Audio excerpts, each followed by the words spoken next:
What is going on, dudes and dudettes, gamers, gamettes, lads and lassies? Welcome back to another epic episode of Games and Gamers. So, this episode is going to be a little bit different. It'll probably be a lot shorter.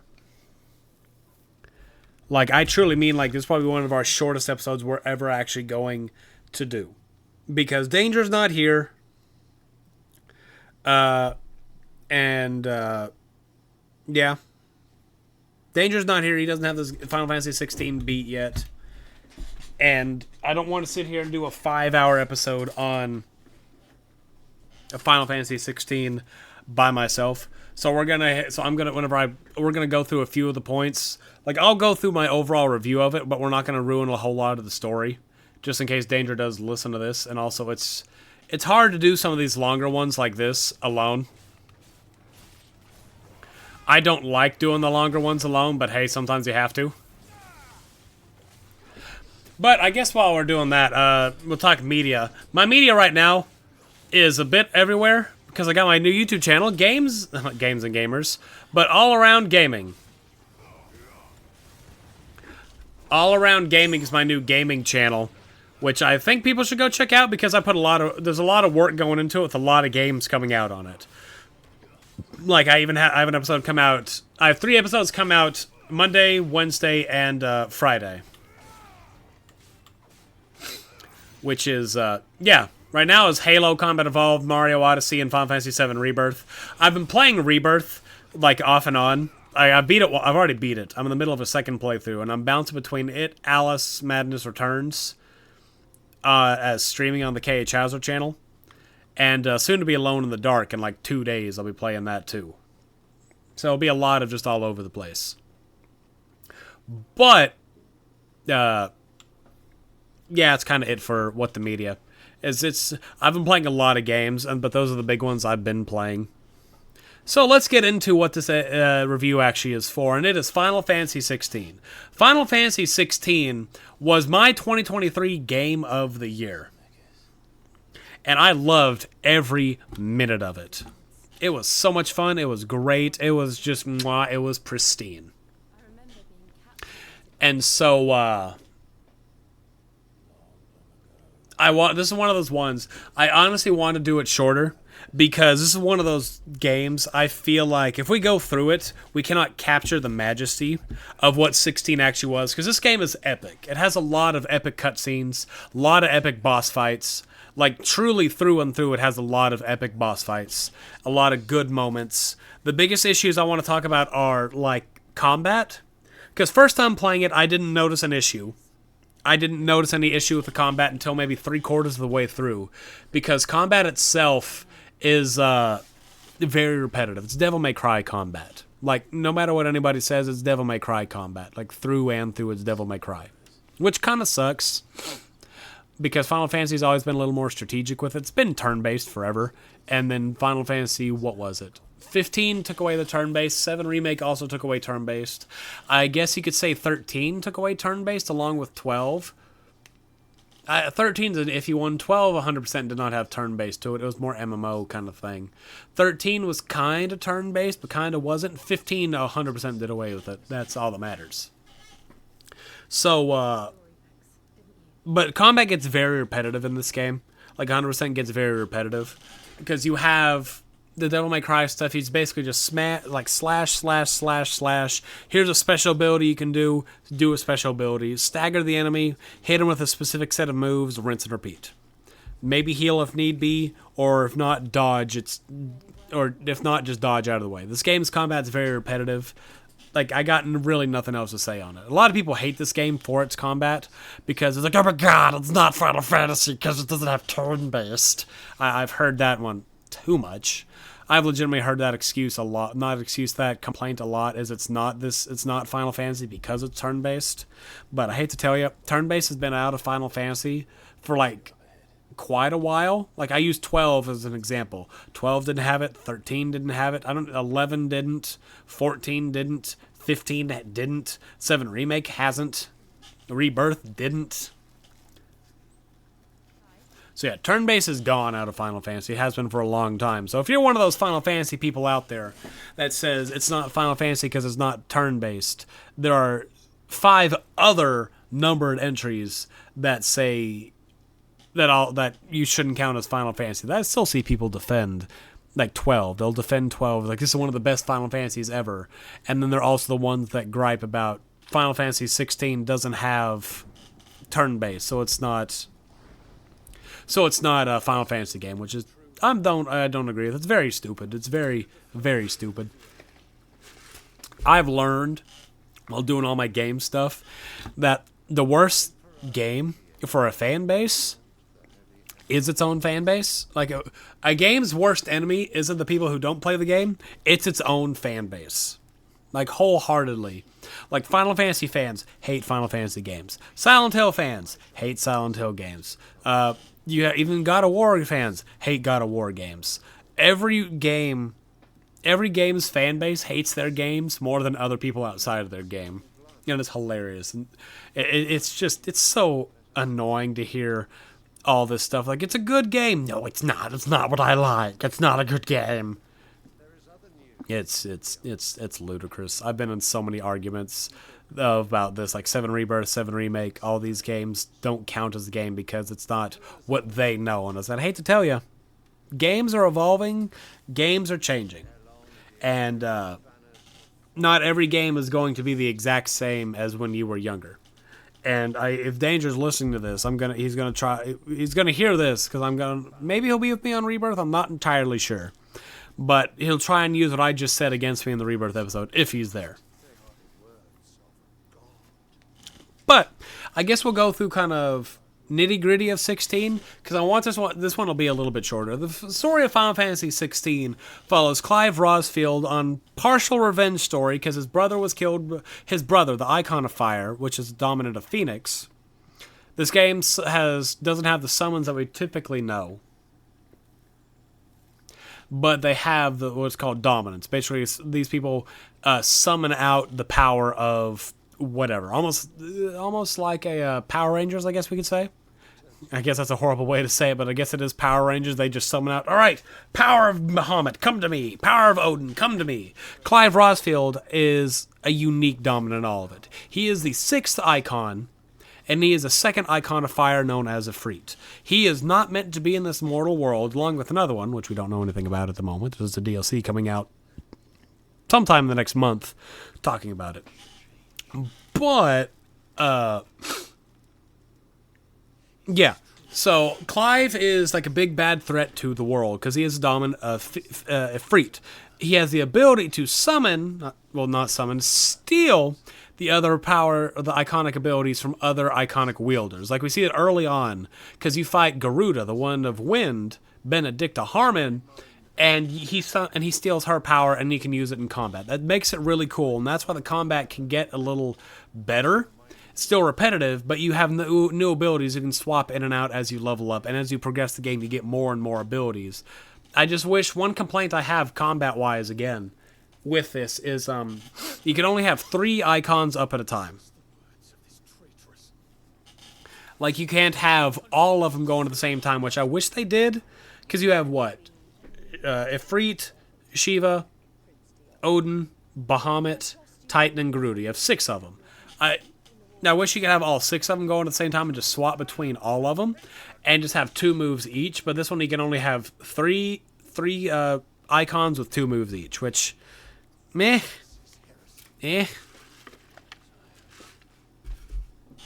That's all I can say is meh. It's stupid. My opinion is very stupid that they didn't do that. But like I said, the game itself is a revenge story for the most part. Clive wants to avenge his younger brother Joshua, who was killed by this Icon of Fire, Ifrit, because he does not know it is him at the time. So...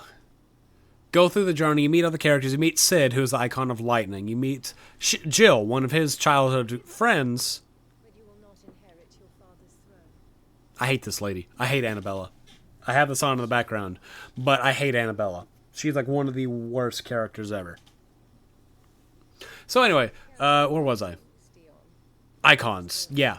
So basically, it's just a whole revenge story. You also find out after a little bit of their revenge that there is a being known as Ultima who is trying to create this. Who has this being known as a mythos, which is Clive, to help like create a new world.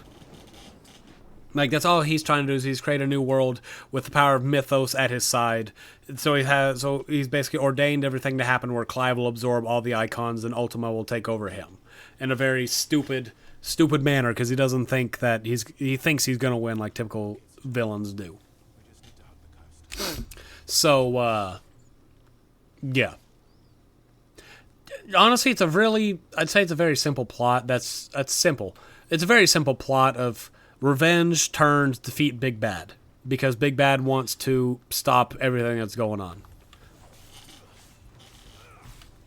The game is handled pretty well for the most part. It has some moments that I don't agree with when it comes down to it, like plot progression moments and stuff like that.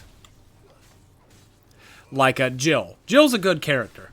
Jill is not handled in a really good way because she had the capability to be a super strong female character in this game, but she doesn't. Like like Clive's the main character, but she just takes backseat. Like you look at other Final Fantasy games out there. We'll take an example of 12. Because I was talking about Final Fantasy 12. 12 has Ash. It has Fran. I'm not going to count. I don't know if Penelo's in that thing, but they have strong leading cast like secondary characters that are female characters that have decent stories to them. Jill had the ability to be cool, but she's just not expanded enough to make her character ultimately worthwhile, in my opinion. Like, not that she's a bad character. It's just she just falls a wee bit short compared to other female characters because they have a lot more depth to her. Jill has one mission that kind of revolves around her. Then alongside that, you have then you have other things where she just talks about experiences here and there. She's also just the love interest of Clive, which, you know, she's like the only female character in the game that really makes constant appearances. So I guess she has to be the love interest, right? That's how Final Fantasy works. If there's like one character shown over and over of the opposite gender, they're the love interest. Then you have Joshua. Joshua makes his comeback later on in the game. He's not dead. He survived by the power of the Phoenix. And, yeah, Joshua's another one of those characters that he had a lot of potential, but again, I think really fell flat in the long run for his character because he was shown a little bit after where I am right now with Baklid. And then he's just kind of off and on as a character. You learn that he's tough. He's the one who knows about Ultima, has been fighting Ultima for who knows how long of his life. Does all that fun stuff. So he's not bad. It's just he needs a little bit more to him for him to be a really good character. Clive, on the other hand, is a really good character. He has his ups, he has his downs, he has his faults. He doesn't have too many faults, but one of his big things is his typical, like his typical thing is, I'm the hero, I gotta protect everybody. So I'll take these icons, I'll protect everybody. It's that stoic hero stuff, which isn't done wrong, but definitely could be better. I can't really talk anymore about the characters because I know I guess you have Sid in there too. Sid is one of your like big initial characters who helps you out quite a bit, gets you setting on the right track to find what you need to do. Sid himself is a very well done character because you learn quite a bit about him through even the entire story. But also, like in his little segment, that he was once like a leader, like a big old leader. Him and one of the other characters, Benedicta, the dominant of Wind of Garuda, used to be a couple. Like all these things, he was a bearer who saw the way he was a dominant who saw the way bearers were being treated and wanted them not to be treated that way anymore. So he's just a really good character. Let's see here. What else is there? The world. I said the world's very linear, but even in its linearity, the world areas you are highly detailed, look very good, to the point that it's all sorts of, hey Goots, fun. Like I enjoy It's not as open world as I'd like. It's not like Final Fantasy 15 or Rebirth or Remake. And not Remake. Remake is pretty linear too. It's similar to linearity to Final Fantasy 7 Remake, which I'm not against. But man, I would like for a little bit more world itself. Or at least the ability to travel like to area without having to fast travel to some areas. Like if they had the ability to let's say go from where here Bockled all the way back to the hideaway, take the boat, and then it goes to a cutscene of going across the water to the hideaway, that'd be fine. But at least to my knowledge, you can't do that. It's just like fast travel to whatever area it is you're going to, which is meh in my opinion. I really wish you had the ability to explore more of the world. That's like my biggest concern. Not concern. Biggest complaint with the world itself. It's just it is linear, and they take away a lot of it. It's fine. It's very detailed linear, but it's very linear, which really does suck in the long run. Music I want to talk about because I think this game won Best Soundtrack of 2023. I could be wrong. It at least got nominated for it. But its music is absolutely top tier.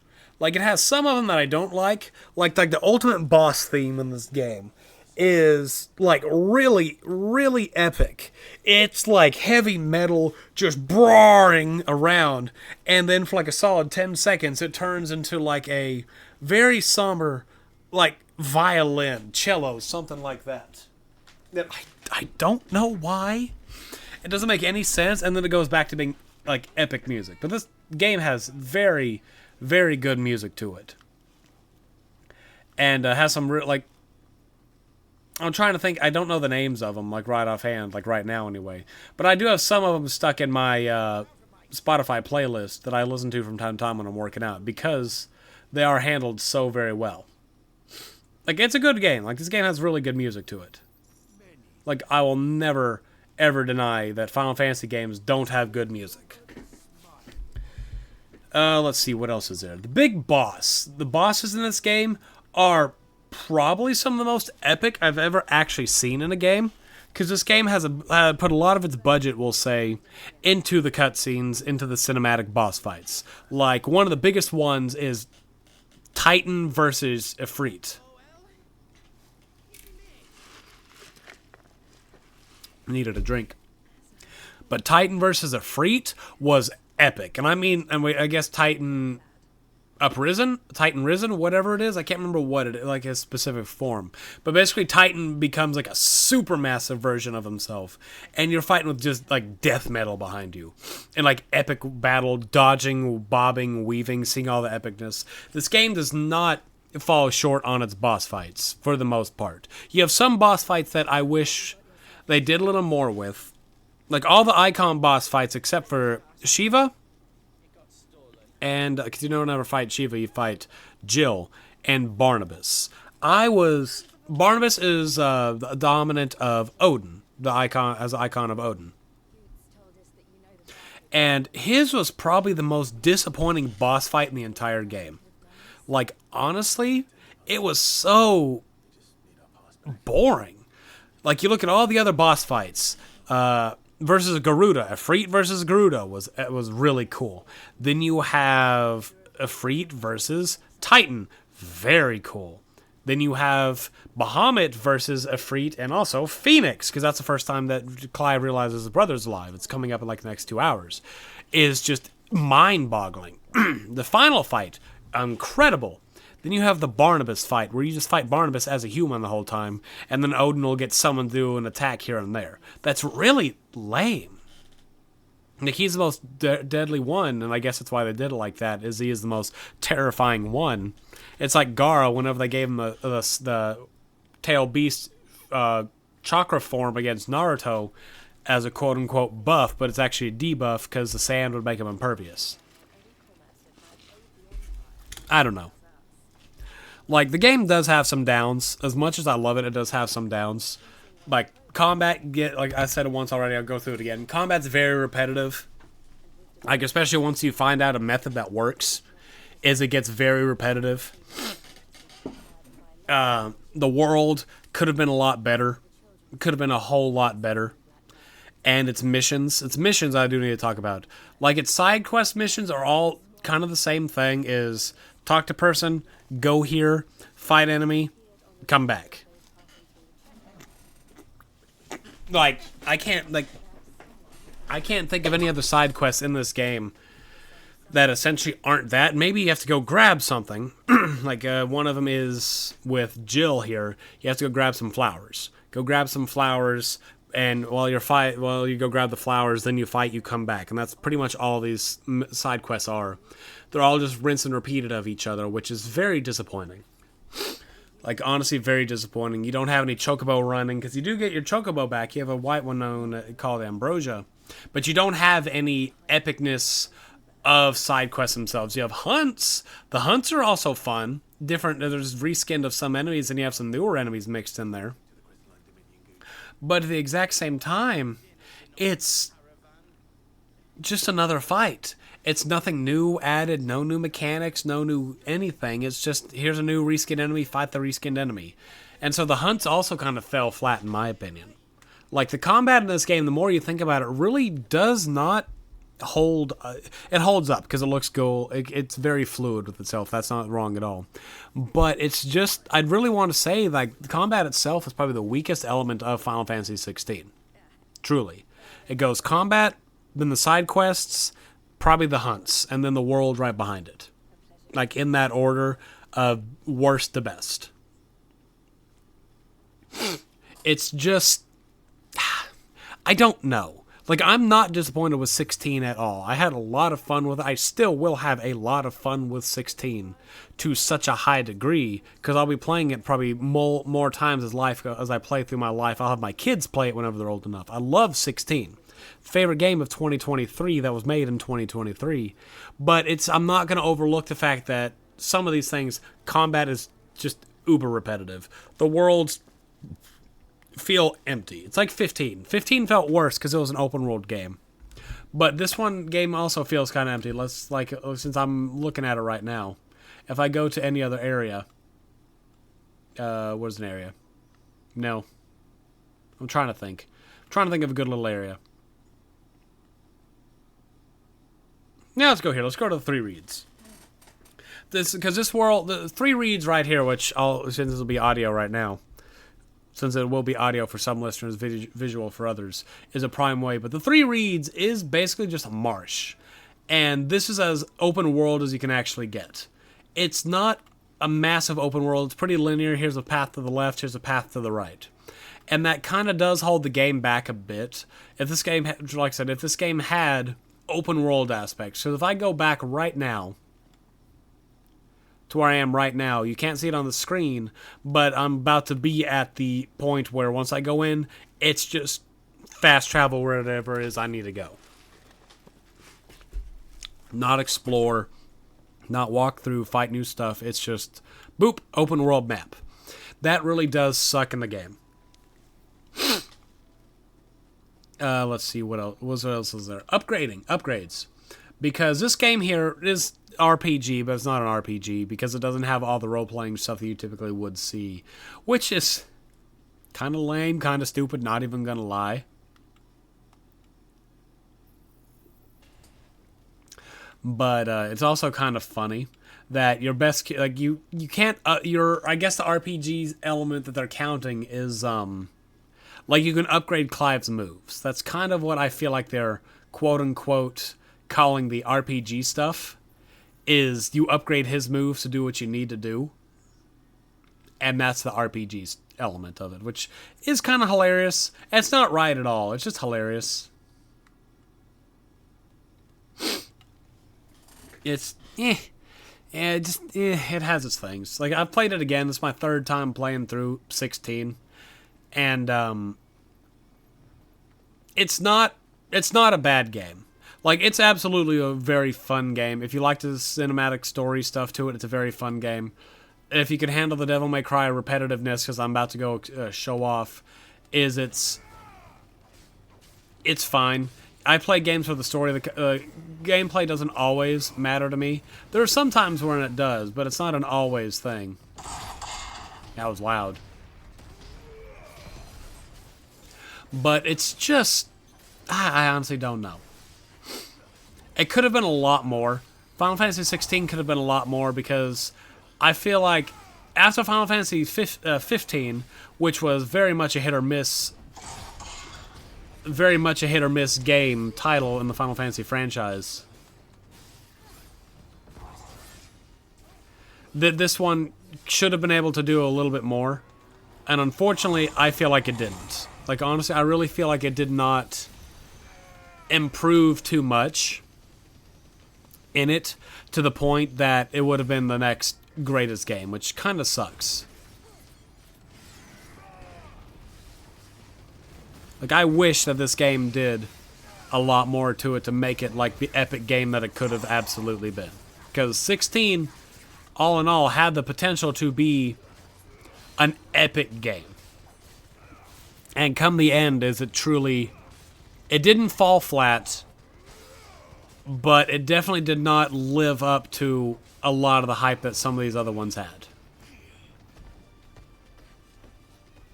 Which, I'm upset about. Because Final Fantasy is like one of my favorite franchises. But I really don't think I got anything else to say. Just combat's repetitive. Story is done really well. I do like the story. I guess I could go a little bit more into detail on the story.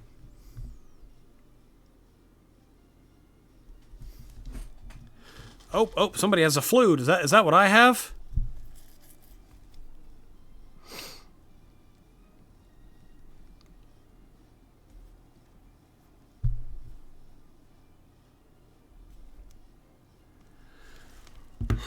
So yeah, story itself, I talked very briefly on it, but it is fun to see some of the characters in here. Like Dion is... Dion's fun. I do like Dion as a character. He's really cool. Cid's great. All the characters are done really well for their own sense. Like I said, some of them needed to have a little bit more depth to them. Jill, Joshua, even Cid could have had a little bit more. Honestly. But just... And the story, they left some open ends, which is DLC, and I say some open ends. The only open end I can really think of right off hand is the ending, because Clive supposedly dies at the end of the game. Like, he fights Ultima, and if you overuse the magic in this game, your body burns out, which is what happens to him. He fights Ultima in an ultimate epic battle of all the icons fighting the god who made all the icons. It's a really cool fight. And ends with Clive theoretically dying. Nobody knows. And they also have DLC coming out later this year talking about Leviathan, because Leviathan gets talked about as another one of the fallen icons, which nobody knows anything about. We're supposed to have a 10-hour DLC coming out, like I said, a month or so, which will be fun. But I really got nothing else to say, truly. 16's a good game. It's a fun game. I had a lot of fun with it. I've seen a lot of people who aren't Final Fantasy fans, which is the saddest way to phrase it. If you aren't a Final Fantasy fan, you'll enjoy this. And I say that like if you're one of those like old-timey ones who's like, oh my god, Final Fantasy hasn't been the same since whatever game, then you're going to enjoy this game. But if you're one of those ones who's like, Final Fantasy died with 7, 8, 9, 10, whatever, then you're not going to like this game at all. But... we'll say or if you have a good sense of gaming things and can recognize good games, then you'll enjoy 16. And I'm not saying people out there don't recognize good games, but I'm just saying it if the Final Fantasy aspect of it. If you like Final Fantasy games and like the older ones and can recognize it's a good game, 16's a good game. It has its flaws, as every game does, but it's definitely worth the purchase. And I'll say it's my absolute number one game of 2023.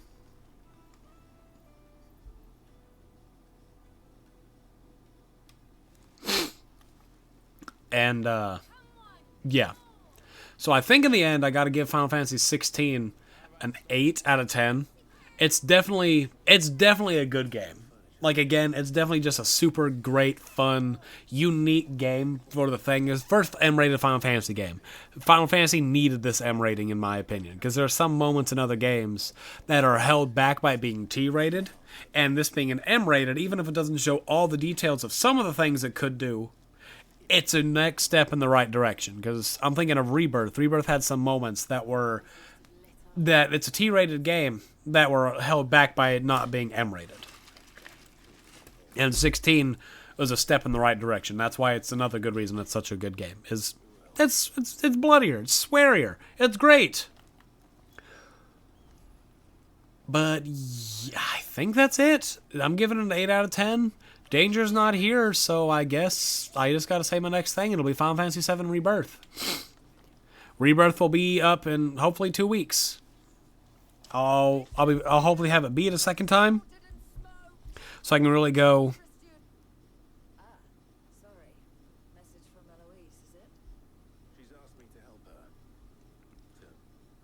And yeah, I'll be Final Fantasy VII Rebirth. So I got nothing else.